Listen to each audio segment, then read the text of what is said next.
Boards,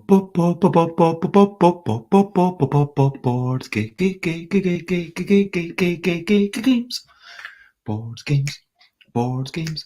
I might be talking about board games, but I'm not gonna shout. I am starting off this streaming with a little bit of singing, and I'm talking about Tabletop Gaming Live. Yesterday and the day before that was pretty much my life. I went in and I enjoyed it quite a lot. Was I disappointed personally? Not one jot. I had so much fun, and there were so many games I played, mostly stuff by other folk, but I also played a couple I made, and I saw some friends and met some exhibitors too. Had a bit of a chat with more than a few folk. Tabletop Gaming Live, it's what I'm talking about. Tabletop Gaming Live, I'm not gonna shout. Hello, good morning, good afternoon, good whatever it says, wherever you are. 10 a.m. is UK time for Busy Beats and Boards Game Leather. And wait a minute, it was meant to be 759, I believe, is the episode. 7:59. How was Tabletop Gaming Live? And hello, Josie. It is delightful to have you. Good morning to you too. And I feel like, if you don't know what my today's show is going to be about, I don't know if a quick intro is going to help you. Basically, there was a convention. The convention was in Manchester. I am still in Manchester. I went to the convention yesterday and the day before, and I'm going to give a quick rundown of it. But basically, would I go again? Yes, I would. Absolutely. As a punter, I would be very happy to go again. That's obviously the perspective I'm talking from. I made a choice to not go as an exhibitor. I'm very happy with that choice, and I am looking forward to hopefully being able to go as a punter again next year. And yeah, maybe I'll get into a few more details in a minute. But I think that I should say something genuinely. I feel like I should address the Queen, like the monarch, Queen Elizabeth II. Recent highlights, living life and seeing the sights. Recent highlights, playing games and other delights. Now, obviously, this is not a recent highlight, but it is a recent event. And even though this is ostensibly a board game show, I feel it's a big enough thing that I need to just mention, there was a monarch, and now there's a different monarch of the UK, and some people are sad because I guess the monarch was a monarch for a long time, and people like consistency, and people don't like change, and people don't like people dying. But the Queen was old, and the Queen was going to die at some point. But I don't have much strong thoughts on the matter. So there you go. That's all my thoughts on the Queen. That's all I'm going. Well, I've got more thoughts, but that's all I'm going to say on the matter. And I, to all people who are grieving, I hope that you come to peace. To people who are not sad, I hope that you continue enjoying life. I wish the best for everyone, basically. And I hope. And hello, Jay Foolsguard. Hello, good morning. So, what are some of your recent highlights? I'm trying to think of the recent. Yesterday, got up, went to Tabletop Gaming Live, arrived there just before it opened.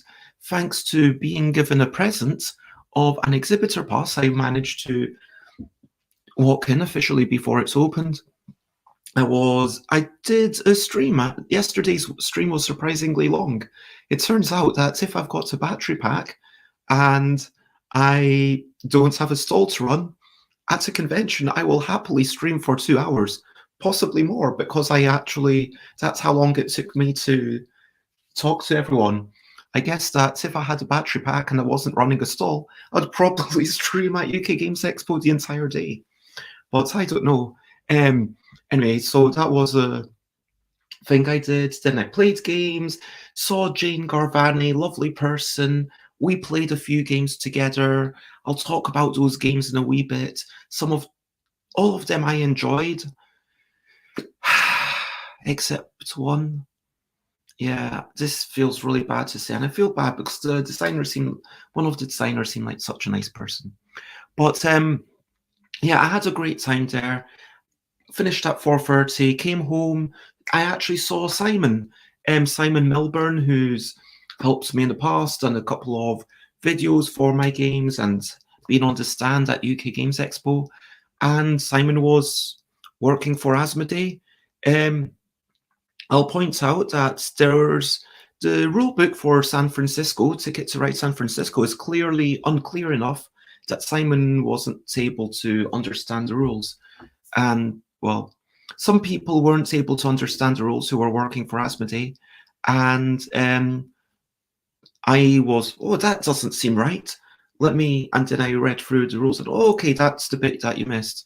So I managed to help Asmodee slightly by teaching them the thing, which isn't great, but it's interesting that that's the way it is when you're a big company. You need to be really careful that all your people actually know the rules. And I know this might sound like me bitching, but genuinely, when people come over and I say, okay, before the convention, please teach me on a live stream. I want to know that you understand the rules. Please teach me this game, sending out the game and making sure that people have the time to actually play it and learn it correctly, because that's the key thing. And, Flavian said that, even the games that they absolutely hate, they will sell some games that they absolutely hate because they hate social deduction games. They don't even enjoy Yogi. I mean, Flavian doesn't like party games and got to the point where at the end of the day, we were playing a game where New Bladder. Hello, Timmy. So a game where New Bladder, Scottish, where we need to talk at length for the fast rate while necessary, can very much sense using as many words as possible. Yada yada yada. It's the longest title in the world. I'm not going to spend 8 minutes right now trying to remember it. But yeah, Flavian was like, it's not for me, and that's totally cool. I think that's the key thing that you have to accept. Sometimes not every game is for you, but you can still appreciate the craft of the game. You can still appreciate, okay, I appreciate this is a good game. I would like to, even though I don't enjoy Yogi, I would like to distribute it. And Drugged Dwarf, thank you for popping in. I'm not sure who this is, but I hope that you're well. Were you at Tabletop Gaming Live? Should I be recognizing your face? I do apologize. But anyway, so Tabletop Gaming Live, got back home, chatted to Simon Milburn, brief chat, this and that, got public transport here, bought myself a chippy, had too much food.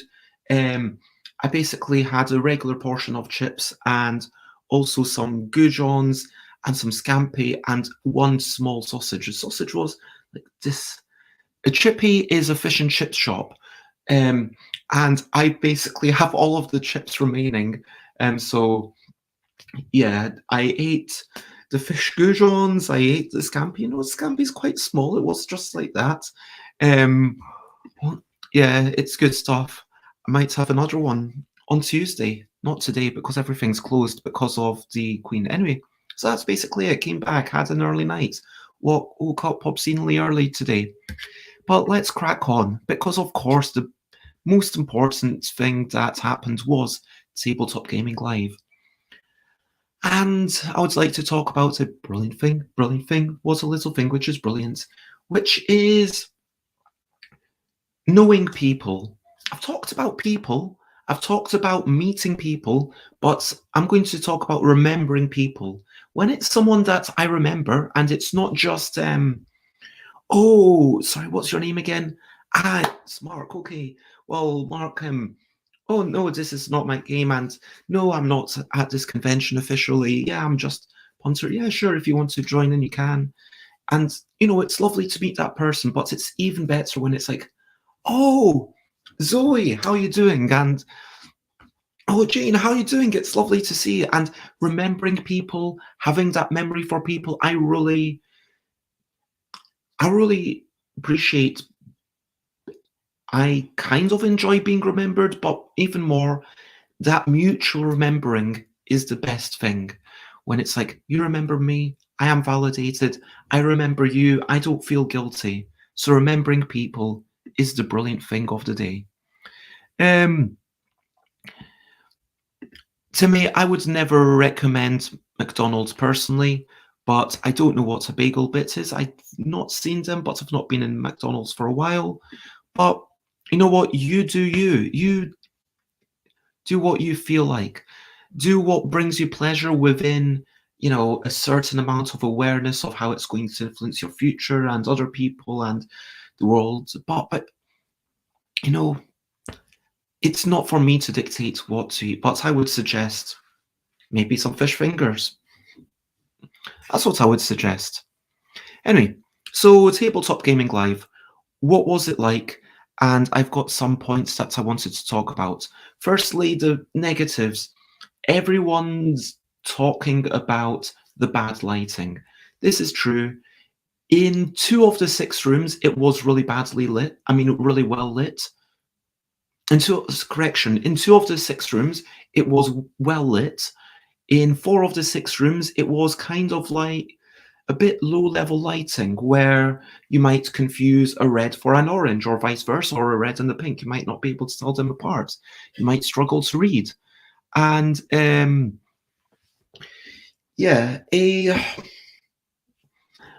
I would, just having a quick stretch, I think that the lighting, for me personally, wasn't an issue, but I can see that it is an accessibility issue for lots of people.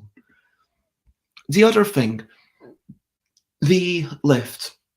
There was no lift, so you could not get up or get down on your own if you were mobility impaired.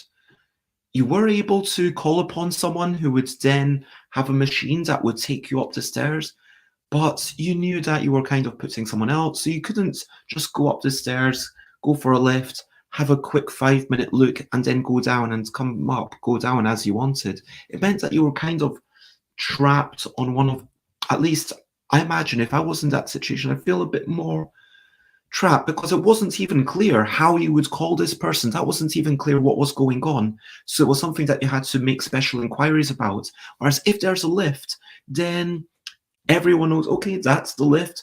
That's where I go. I push the button and then I go up and I roll out. And yeah, that's a major issue. That's probably the biggest thing. And that was the one thing that everyone talked about. The other thing, the venue itself, having lots of small areas. It was all very brickworky. It looks like it would have been a great place for a party. And it did have a nice, interesting mood. It did have a level of quirkiness. But it was kind of like if you imagine a third of UK Games Expo, but instead of it all being laid out nicely, or, aircon with all the exhibitor peeps, but instead of being able to wander around and like see everything, there was like a brick wall between everyone. And so you couldn't see what was just there. I mean, you could still wander around and see everyone, but you had to be a lot more organized about it. And you didn't have any sense of scale when you came in. You came in and it was, oh, I'm down in a narrow corridor. Here's someone to my right. Oh, here's the Tabletop Gaming magazine people having their own thing. On that side, okay, I guess I'm wandering in. Okay, now here's the games. Okay, I'm going to chill out and stop here. But then if you wanted to go back to those first stalls, you had to wander down this corridor. And there was no reason for me to ever wander down that corridor unless I wanted to go to that one particular thing. And if I wanted to go to the back, I had to wander around, It was nice, it was pleasant, it was quirky, but yeah, Josie puts it well. The lift, it's not enabling, and the building did look structurally interesting. It would be great for gigs. I would be looking forward to going to a gig there if I lived in Manchester. But yes, labyrinthine is definitely a word for it. And as a punter, it didn't really bother me. I would slightly prefer something more like when I compare the force in the UK, there's basically only 5 conventions that I think everyone should know about. I mean, sure, KCON is really good, and obviously I'm biased there, but everyone should come to KCON this year and definitely go to KCON 2023. But beyond, like, in all seriousness, in terms of size, the medium conventions are, like, the big convention is UK Games Expo. The medium conventions are Tabletop Gaming Live, Tabletop Scotland, Aircon, and Dragonmeet. Dragonmeet is one day, and it has been criticised for being labyrinthine, for being a bit inaccessible, for being on multiple floors. These are all valid arguments. It is a downfall of Dragonmeet. And then to replicate that, but worse, felt like how this was going to go. And yeah, Aircon is a fantastic convention. I would recommend it to everyone. Tabletop Scotland is good quality. I would recommend it to anyone who's able to get there easily. I'd say Dragonmeet. If you can get there easily, I would recommend it. I don't know if I would travel from Glasgow, like from the tip of the country to the bottom of the country to go there. Tabletop Gaming Live again. I'm really fucking passionate. Pardon me. You can tell I'm tired when I swear. I'm really bleeping passionate about board games, and so I will go to happily all of these things. As an exhibitor, I did not choose to exhibit again, even though I would like to. It just did not make financial sense for me. And the ultimate question, as I answered at the start, yes, I would go again. I had fun. As a punter, it was brilliant. As an exhibitor, I know that at least 2 exhibitors at the end of Saturday decided this wasn't for us. In my talks with people yesterday, and when I turned off the cameras, people, I would say, were a little bit more negative and asking, will you be back next year? The people who are based in Manchester, the people who are local said, yes, we would be. The people who came from further afield, as in the exhibitors, said no. I think the punters, yeah, it's fine. I would go there. There's plenty to play. I enjoyed being there. And for James Wallace, the people running the workshops, good times. But yeah, how is the noise level, asks J. Fulsgard. I would say average. I am not probably lower than Essen. Yeah, let's say lower than Essen, but lower than UK Games Expo, fairly consistent with, Aircon, Tabletop Scotland, Dragonmeet, fairly consistent with other mid-sized conventions. I do think that the walls were a bit bouncy. The walls do expect that there's going to be one single source of music, like a gig, when you would all want to hear the one thing, but yeah. Anyway, on to the good stuff. Like the one room where Descent Games had decent lighting. The one room, the giant room where Asmodee and Ravensburger and Zatu and Cold Spring and my friend Mark, who makes Bounty Hunters, and like a whole load of independent people on the side with Swatch and all sorts of peeps. Like that was really nicely lit in my view. I know that Ian, who was helping me at Aircon, had an eye patch because they felt like the light was too bright there. They felt like it was too glary, and so they decided, oh no, it's really bothering my eye. I need to get this to kind of help my eye. But for me, I got to play so much, and I think fundamentally it was a convention. If you want a board game convention, this isn't the best, but it's providing itself in somewhere new. I think that Manchester is underserved, and they have really done a great thing. People in the queue, I asked 6 of them, have you been to a convention before? And 5 of them said no. And so that's a lot of people who are going to a convention for the first time. A lot of people maybe have gotten into board games recently. Some people have been into board games for a while, but maybe they just didn't want to travel so far. Maybe they're not up for a 2-hour travel, but if it's somewhere where, hey, you know what? It only takes me 1 hour from my house and I can just get there. Yeah, they'll go if they can just get public transport and then still sleep at home at night. And so I think that I would love for there to be more conventions. And I think I spoke to Roger Martin, who works for Asmodee. And yeah, Johan, I absolutely agree. That is great to hear.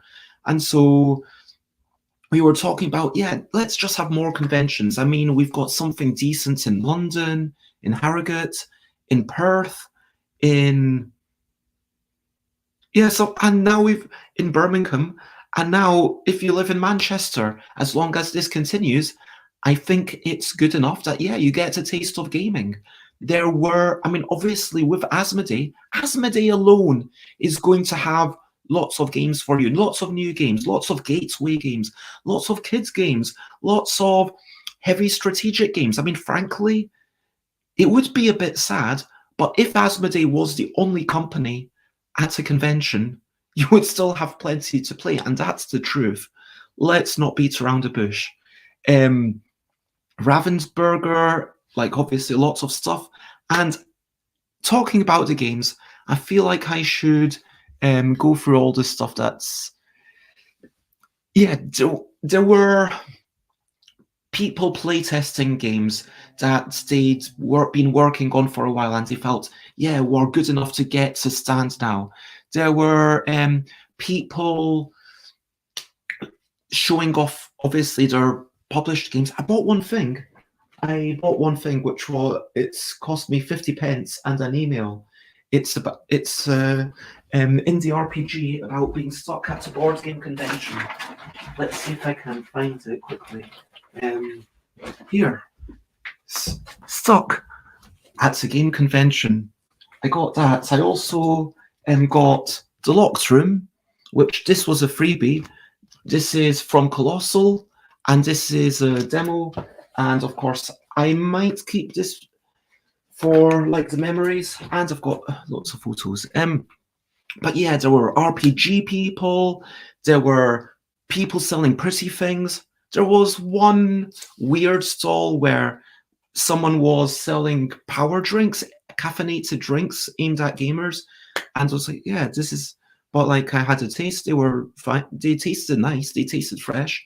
I didn't, but yeah, and I know that Simon Milburn got a review copy of those drinks, which amuses me to no end. But yeah, I feel like there's lots to see. Whether you're into RPGs, would you actually...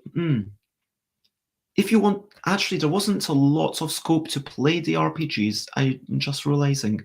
But if you're into light board games or heavier board games, like whether you're into checking out some RPGs, I think there was enough... As long as you were okay just going with the flow and checking out what was there, it would have kept you occupied for more than the day. Drugged Dwarf. So, and I'm really trying to remember who you are. I do apologize. Have you been... have we met? I do apologize. I feel like I should know you. Are there any board game focused events that you would recommend? I feel like your top 5 do a lot of stuff with board games being only a major one or on 2 of them. I disagree. Like these 5 big things, like there's more than enough board games at any of these 5. And these are not my top 5 conventions. I want to say that. These are the 5 biggest conventions in the UK. That's not me saying they are the best. That's not me saying they're the most enjoyable. That's me saying they are. And so I'm sure I did another episode a while back about my favorite conventions, and I would refer you to that. But if you've got more questions, then I will happily answer that on another show. Conventions. Telling you about 18th of... Oh, what's it?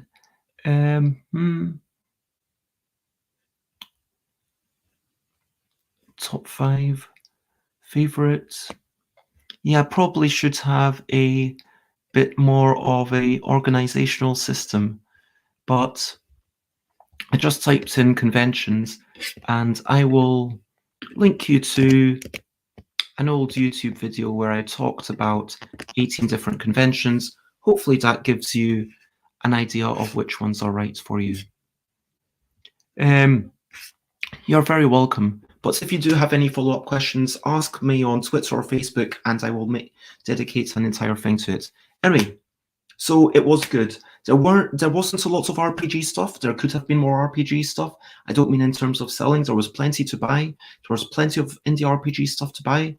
There was there was plenty of RPG adjacent stuff to buy, like your make your own dice necklace, which looked super cool. I was very tempted. There was how to be a great GM. That looked super cool. I was very tempted. And yeah, Josie says, I've never attended any of other tabletop live events. Are they similar to other conventions?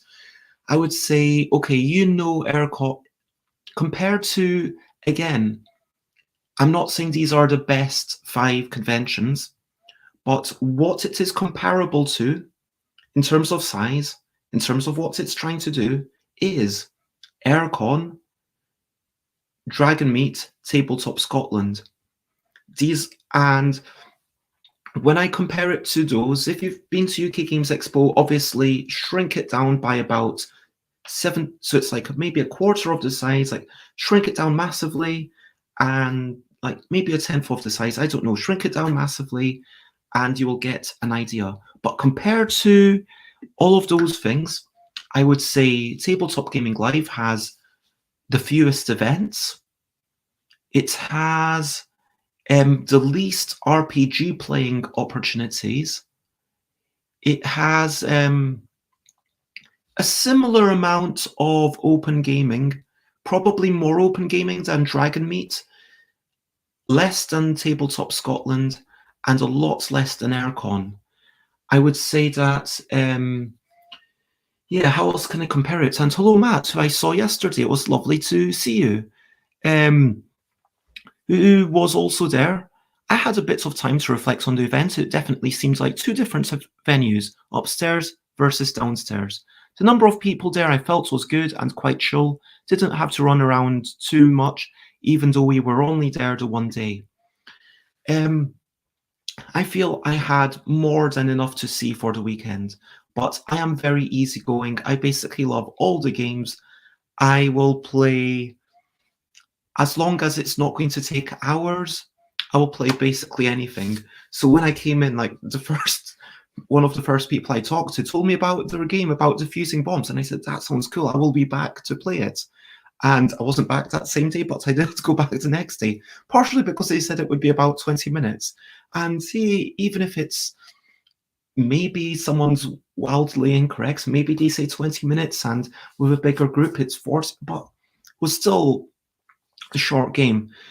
And similarly for Sandwich Masters, when I walked past, I said, oh, how long is this game? They said, well, for conventions, we time it.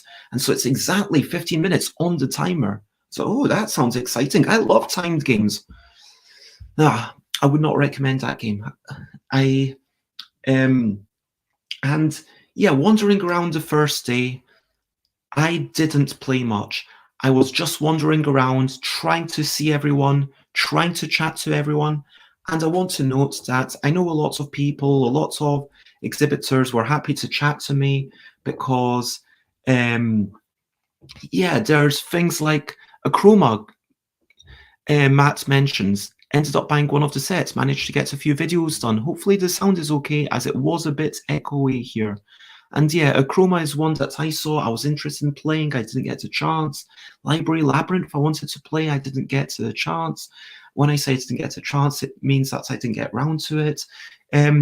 There were at least like 3-4 more games that I could have played.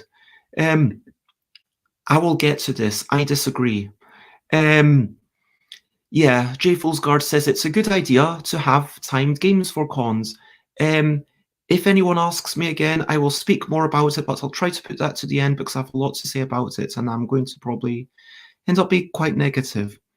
Jane, who was there with me and played a few games, it was lovely to see you. I thought the open gaming space was disappointingly small, but it was nice to see and catch up with people and try out some new games. Yeah, I would agree with all that. Yeah, I think I've done my comparisons, unless anyone else has any other, questions specific to Tabletop Gaming Live. I will just carry on and go through D games. So in rough chronological order, and I'll try and talk about them relatively. So I've talked about the lights and the noise and the venue. Yeah, Save Snowball was the first thing that I played from Decking Awesome Games. This is a prototype. It's a puzzle game with it like escape room, like exit, unlock, that type of thing. And Save Snowball was a delight to play. I am a selfish player sometimes. So the truth is, I was happy to play that on my own. I was happy to solve all the puzzles on my own because there's only so many puzzles and I enjoy doing them. The first puzzle I felt was a bit too much because it was the very first puzzle and I was learning the puzzle at the same time as learning the game. And that was my only feedback, that the first puzzle should be just like, hey, this is it. Sometimes you'll find a number like this. I think that's unlock. It actually just gives you a really clear thing. Jane says, I meant to go back to Save Snowball because I love puzzle escape room games, but I never got round to it. And I think if you've played a lot of them, the only thing that this one does different, obviously they have their own puzzles, but also you're considering multiple cards at once. And there'll be maybe a clue on this one for how to do this one, or maybe there'll be like, it's not like adventure where you just, oh, here's an item, put it there. It's more like, okay, there's a word or there's a picture on this card, and this card somehow relates to that card, I think, but I'm not sure. I'm fairly certain that these two... Wait a minute. I've got like 4 face-up cards now. How do these 4 face-up... Ooh. And so, like, by the time it was the 6th puzzle, like, some of them were easy, like, once I got into the... And then, like, the 6th one was... Okay, just one more. Okay, I'll do this one. Okay, no, I need to go. Okay, I'm going to stop. But it was really fun. I would love to play more of that. What was the next game after that? Bounty Hunters. Yes, Bounty Hunters. This is actually a game that I got from my friend Mark, who I met in Norwich. I think that's Dicini. And then we met again at UK Games Expo. Lovely person. It's Mild Chaos. Oh, that reminds me, they've got a Kickstarter up right now about Professor Elemental. So if you like gentleman rappers, go and check out their Kickstarter. But yes, Bounty Hunters is a game about going up to 52 money. And because that's maybe slightly long with a convention, what Mark decided to do was start everyone off with 25 money. So it's like, hey, you've got to get 52 money, but you've got some to start off with. So you're basically starting in the middle of the game. That felt like a really good way to do the demo. We were guided through our first couple of turns and it was okay. So I cash in these bandits for some money, or I take someone's bandit, but I've got to pay them, or I cash in my bandits, like not my bandits, the ones that I've got to lead on, for the bounty. And if I manage to get the select set, it's kind of like set collection, but then if you don't have a set, then you can just cash in any old thing. And I think it's a fine game. I think I'd happily play it. It's not my favorite, but yeah, I really enjoyed giving it to go. Turtle Splash, I love this. This was brilliant. And when I say brilliant, I mean like brilliant. Turtle Splash, it's a memory game, right? It's got a simple thing of 12 animals all face down, and everyone's got a track. So 3 tracks of animal 3 times, but unique arrangements. You've got to find one of the animals that are first on your track, and then you move that marker along. So you've always got 3 possibilities for what you're remembering. Once you've moved past the track, you forget about it. That's a fine game. That would be a fine game if a little bit uninspired, that would be like a solid game, right? But then you bring in the dexterity, and then what you've got to do is you've got to flick the turtle, and if the turtle, well, depending on where the turtle lands, it's 1, 2, or 3 things that you get to flick over. So even if you're rubbish at the dexterity, you'll always get to flip over one thing. And so if someone's got the worst ever memory, someone's got the best ever memory, the person with the best ever memory will win. But if you're both, closer to the average, then someone with the most amazing possible dexterity will win. And so it's a really interesting twist. I would not... I don't know if I would play this a lot as an adult, but definitely I wouldn't turn down a game of it. And I would happily buy it for a young child. What else? Quixo. Quixo is one of the Gigamic 2-player abstract games, obviously. Oh yeah, Turtle Splash is also from Gigamic. I am biased. I have Yogi with them. Quixo, I love Corridor. I enjoy Pilos quite a bit. I think that Quantic is a really nice game. Squadro is good. I'm not a fan of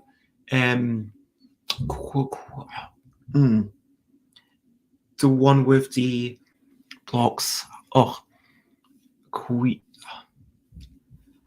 I'm forgetting that the last name. Quarto, that's the one. Quarto, where there's different qualities. So Quarto felt like, I don't personally enjoy it because I prefer to have some ownership of my pieces, whereas in Quarto you don't, and some people really like that because it's a twist, but it's a twist that doesn't personally work for me. Anyway, Quixo.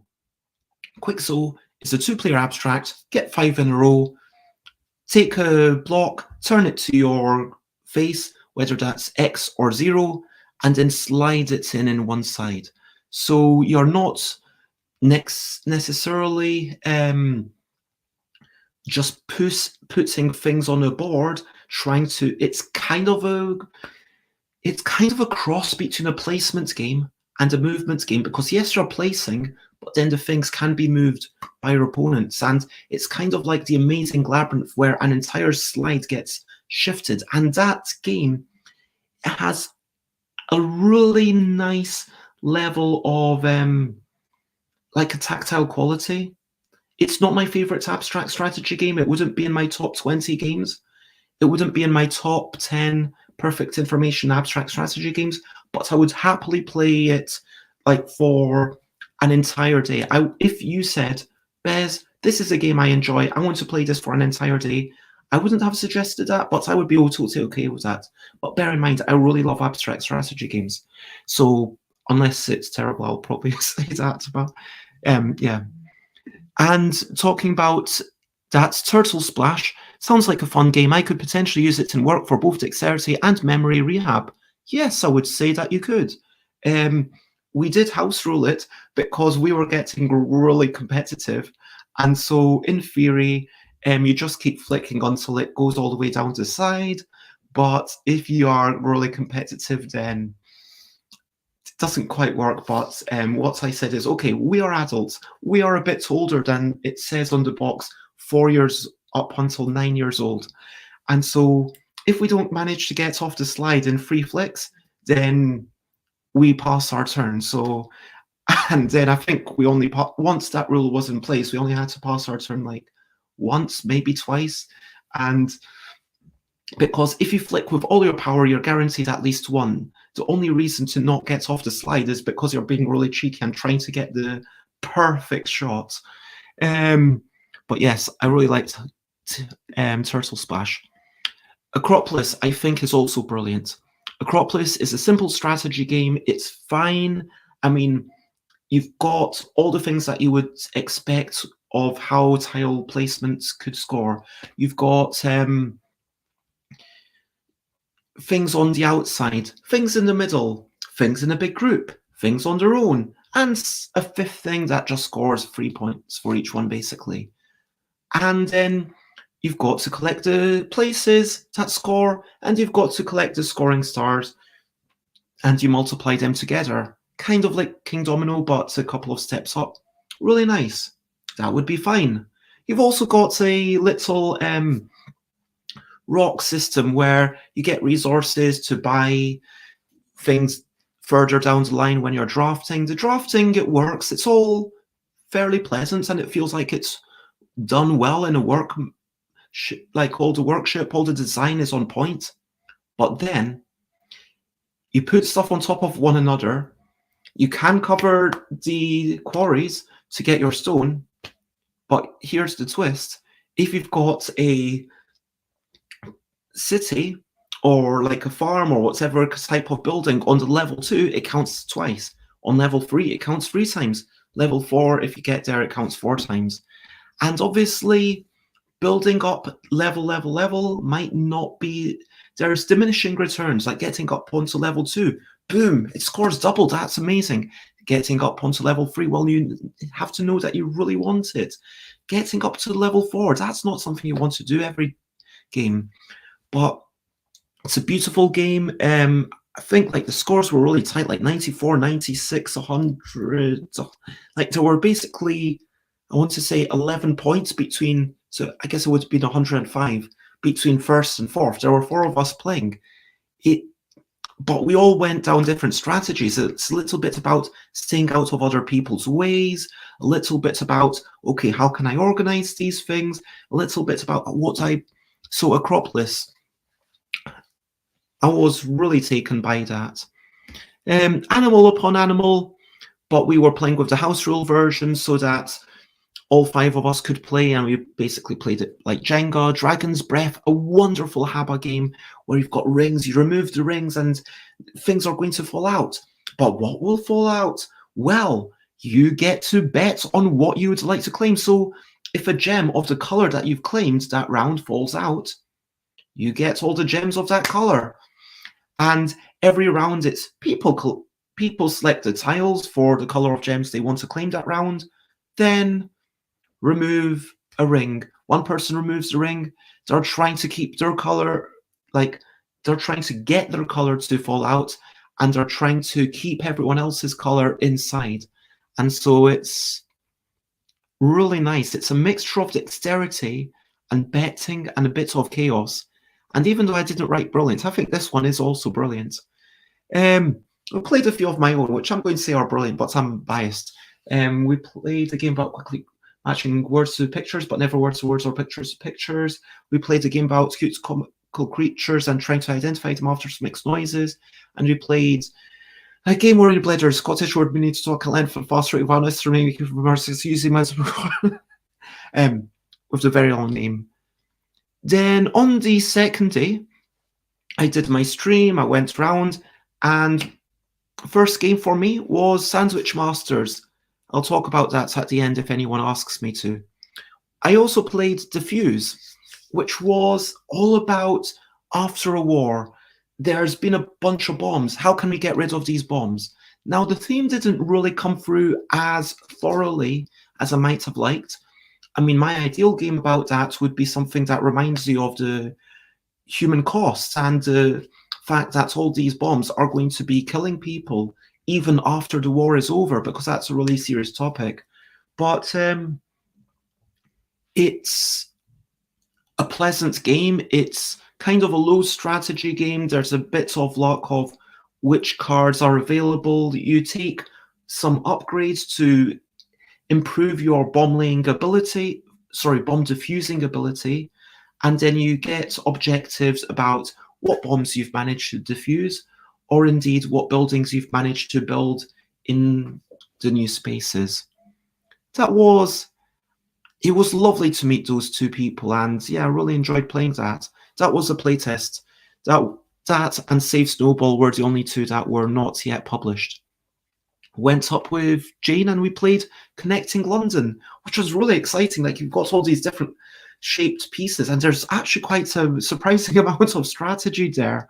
There's a good amount of luck for sure, because you take random tiles, you can only place certain tiles at a time. But then I was like, wait a minute, if I place that, then you get to place that, and that means that you get a point. But then Jane just ran away with it, and I think myself and I forgot, Jenny, So Jenny Harriman and I both had 1 point each, and Jane managed to get the full 4 points to win the game. And there's also something really nice about the superpowers, and I realized that actually you're only going to ever use 3 of them in a given game. So there's something, it felt like, because of the way it had been done with Gibson's, and because of the potential stuff that might happen or might not happen, there's a lot of holdovers, and that's the thing that stops me from saying it's brilliant. It feels like it could have used it. Yeah, it feels like a really nice, solid game, and I'm sure that people who buy it will be happy with it. It really interacts with the London Underground in a way that makes perfect sense for the subject matter. Then this is this is actually probably the thing that was most astonished by Gruffalo, which I've said, brilliant, brilliant, would buy for any small child. And there's 4 games here. So firstly, we played a flicking game where you just throw the tiles and then try to get them into an area. And obviously, if you play with some adults, you might say, okay, the adults need to be a certain distance, or you can't have your hand over the edge of the table. But for a child, you let them do whatever. The second game that comes to mind is the dominoes game. So the dominoes game is one single line of dominoes. You're using a whole bunch of cards that have 2 aspects on them, and then you match either end of the line. If you cannot go, you discard your card and you pick up another card. And there's going to be a lot of luck in that. But for as long as you're aware it's a luck-based game, it's really fun. And Jane says, Gruffalo was a brilliantly fun way to finish off a lovely weekend. Yeah, I would agree. Oh my. I thought that I went offline for a moment there. The other 2 games for Gruffalo, so it's a 4-in-1 box, where some of them reuse components, some of them don't. So one of them was a memory game. And this one, I was really blown away by how good it is. Everyone has their own bunch of tiles that they've got to flip over. And that's not something I've seen in a memory game before. You flip over a card and it says, this is what you're looking for right now. And then you flip over a tile. If it's correct, hooray, you get to put it on your board. If it's wrong, well, at least you learned something, fingers crossed. You might remember it when you need it for that particular card. Now, like a lot of memory games, there's an inherent amount of luck. If you flip over the tile and you've never seen it before, whether it's correct or wrong is clearly luck-based.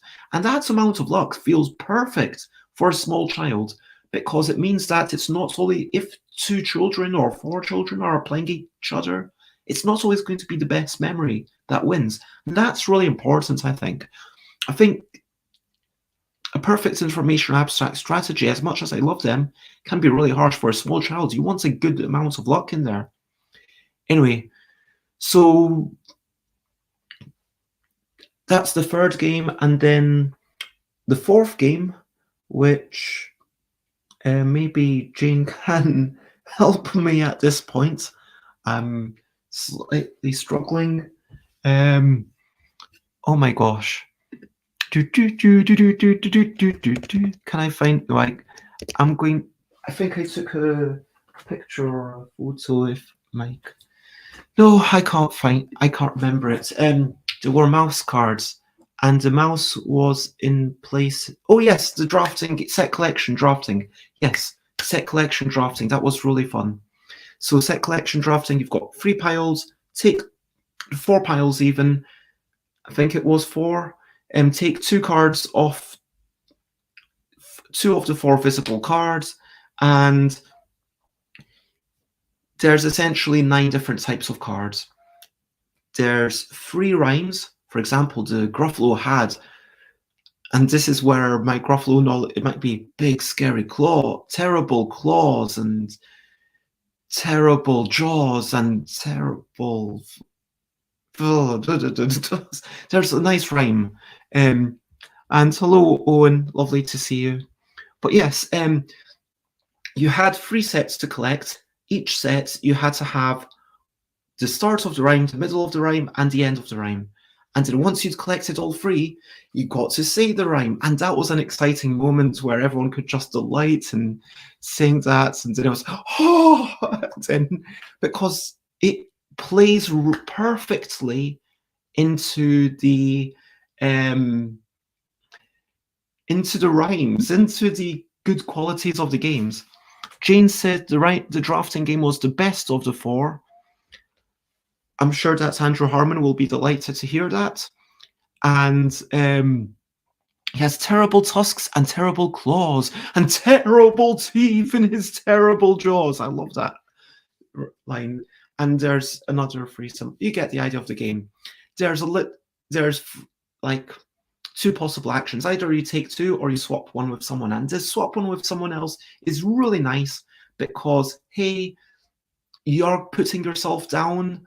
You're kind of going up by nothing rather than going up by 2. So you don't really want to do it.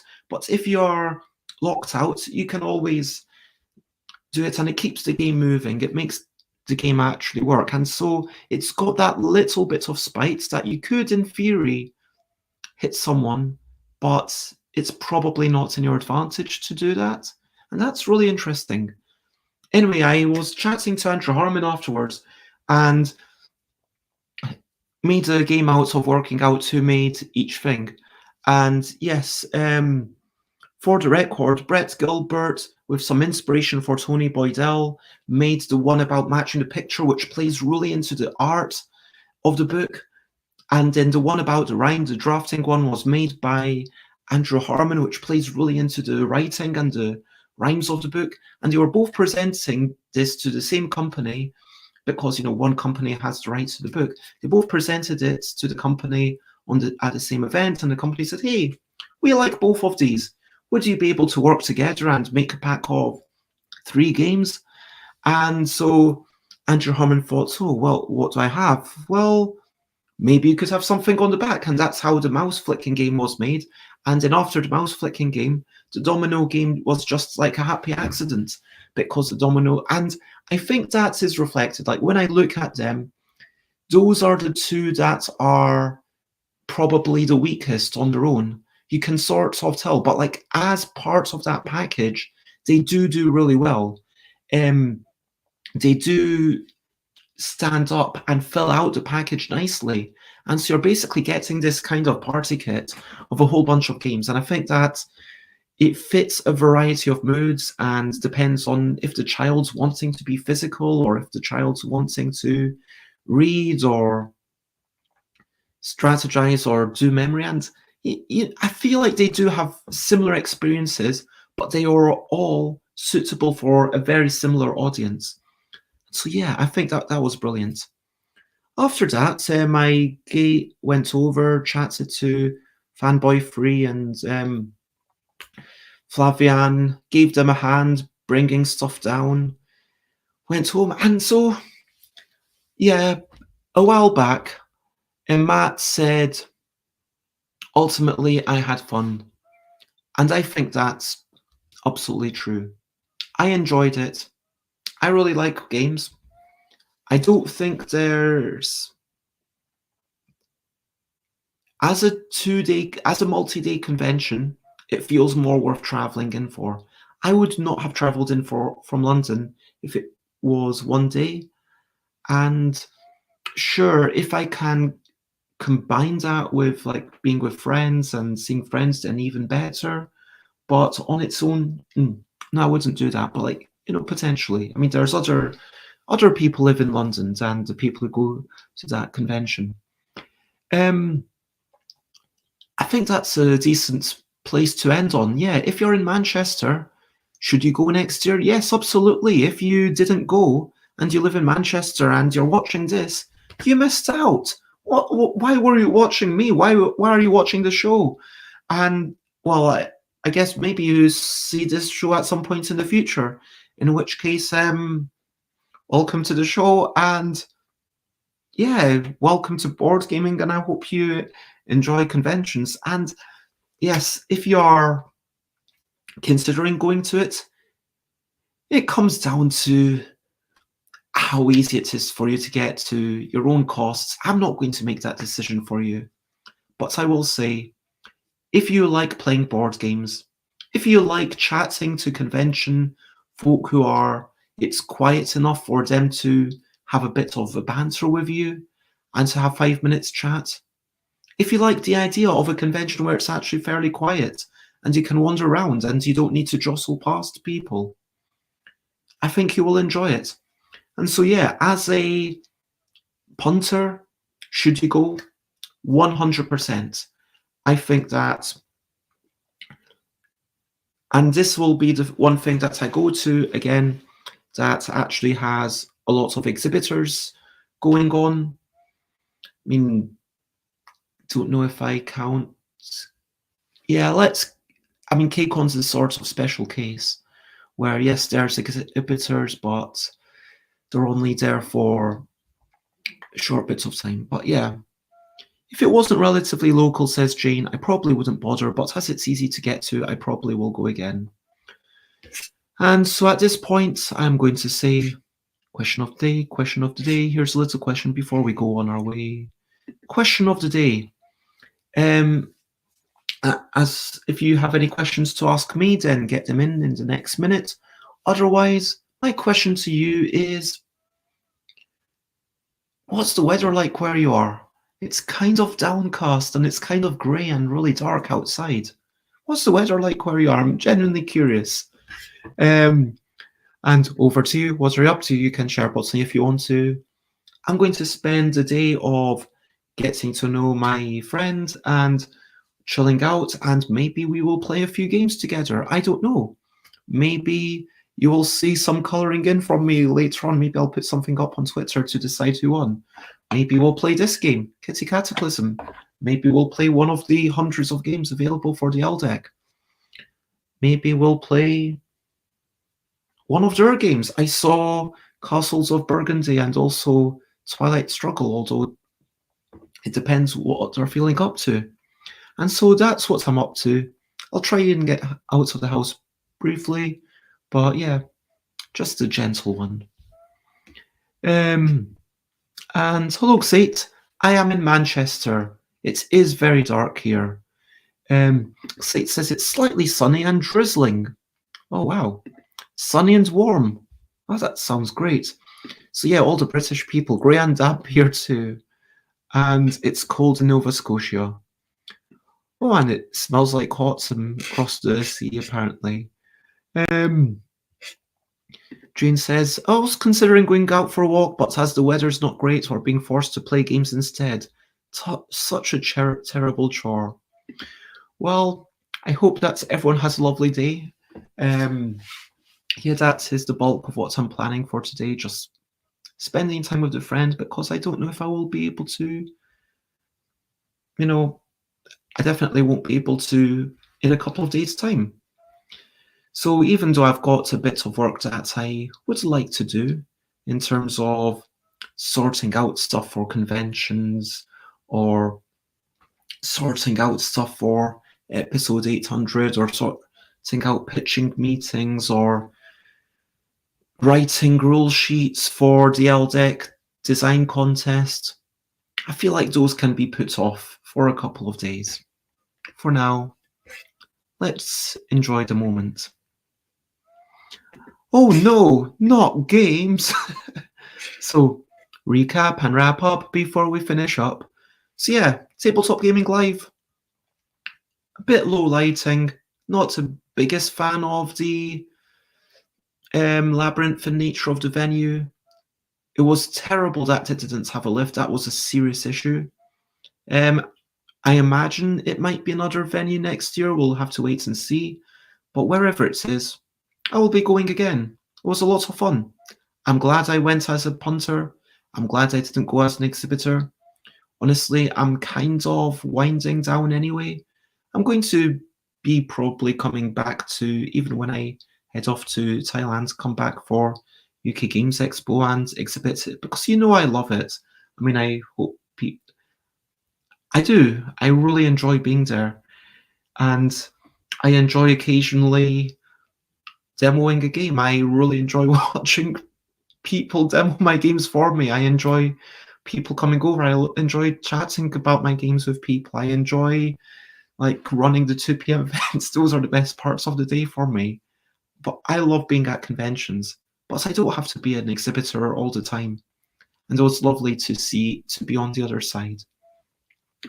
If you want to check me out, as always, I am Stuff by Bez in all the places. Instagram, Twitch, TV, Twitter, blah, blah, blah.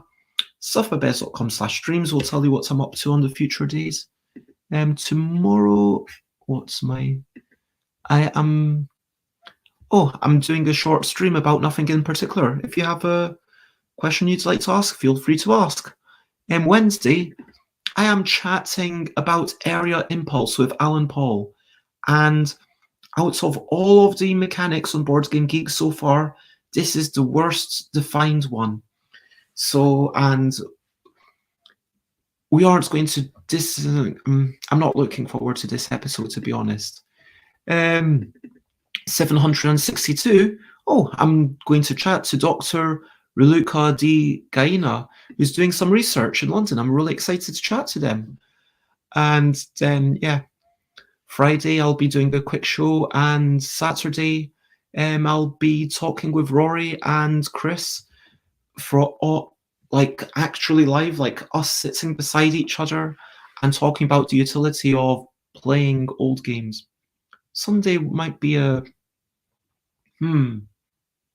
Sunday I might be doing another LDEC stream with testing a lot of LDEC games. I'll write that down in the calendar. But for now, share, spread the word. Thank you, everyone. Thank you for being here. And whether you have, thank you to everyone I saw at Tabletop Gaming Live. Thank you to the organizers. Thank you to everyone who helped make it happen. Thank you to the people who spoke and spoke in a friendly manner to me. Thank you to the people who got to play games with. It was delightful. And thank you to everyone being here for the chatting along with the stream, and also to you lurkers. To the lurkers, the workers, the jerkers, and the twerkers. Lots of love. And of course, I guess I shall just say bye, bye, bye, bye. This is a goodbye song. Bye, bye, bye, bye. Thank you for watching along. Bye, bye, bye, bye. This is the end of the show. Bye, bye, bye, bye. Now it's time to go. Bye, bye, bye, bye. This is a goodbye song. Bye, bye, bye, bye. Thank you for watching along. Bye, bye, bye, bye. This is the end of the show. Bye, bye, bye, bye. Pardon me. And now it's time to go. Bye-bye. Bye-bye,